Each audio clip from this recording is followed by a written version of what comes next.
All right, guys, so today I'm going to be showing you the sneaky transmission reset, how to do it and does it work. So stay tuned to find out.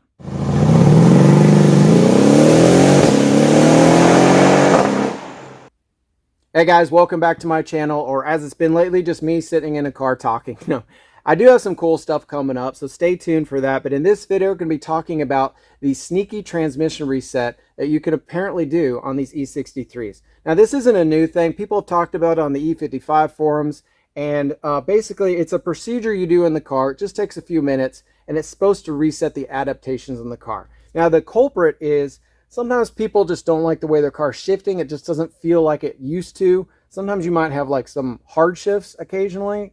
And, or basically sometimes the transmission just gets dumb and you need to reset the adaptations. So the best way to do that is using Zentry. Well, obviously most of us don't have Zentry. So there's a procedure I'm going to show you here in about a minute. And it's really easy to do, but there's a lot of controversy over does it work or not. So I'm going to be checking the parameters before doing the procedure and then checking them after, and we're going to see if this actually does change anything. All right, so first thing we're going to do is just for any type of coding, I always take this out. We're going to put the key in, turn it to on. So here we are. We're going to fire up Zentry. Come down to transmission. So you can come over here to adaptations, and we're going to just display the adaptation values.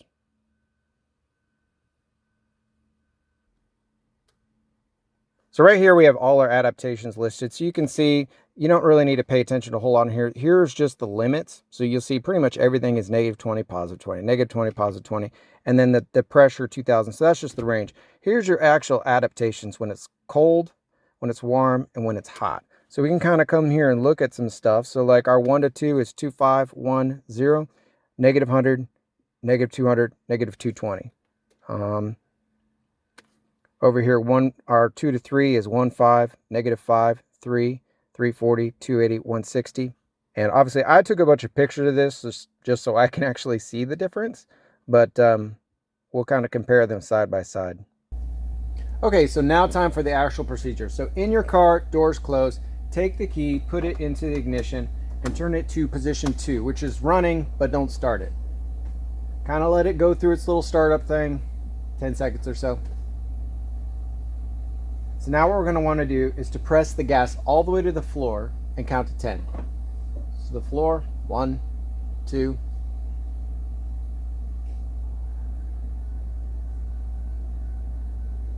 Now with the pedal still clicked all the way to the floor, turn the car off but leave the key in. And we're going to wait 2 whole minutes now.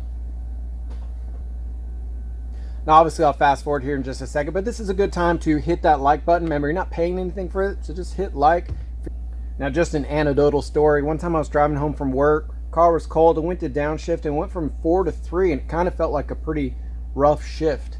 And I was like, that's kind of odd. I did this procedure and it completely went away and never came back. So like, something is real about this. So hopefully the computer data will show the same thing. Okay, so it's been about 2 minutes, so now we can let off the gas. And we're just gonna start the car like normal.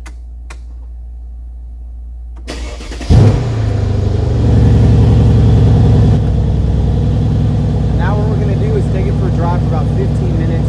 You're not racing it, just kind of drive it normal, kind of how you would. So don't baby it and stuff like that. So anyway, I'll be back in 15 minutes.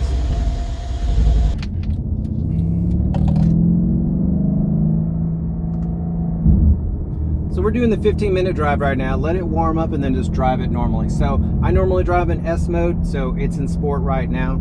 The oil temperature's up to temp. And another note, if you haven't seen the oil solenoid video, I've had my oil solenoid unplugged now for 5 months. I've had no drawbacks. I love how fast the oil temperature warms up. It goes straight to like 190 in like 5-10 minutes and just stays there. It's so far it's worth it. But either way, so we're just gonna kind of drive it normal, take it through all the gears, which is pretty fun.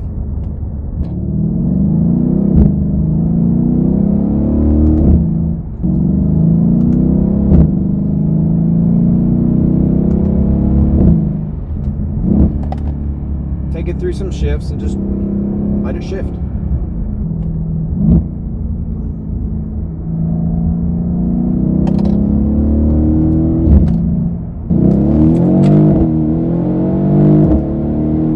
course, we got to do that at least once per drive.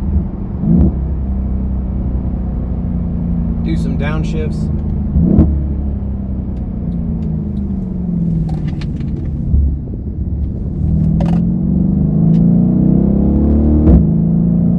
Do some upshifts. Man, I love this car. And we'll put it back in a comfort mode to finish off the drive. All right, so now we'll fire up Zentry and we'll check our new parameters and see if anything has changed. Go over to the transmission, adaptations, teach-in, display the update. There we go.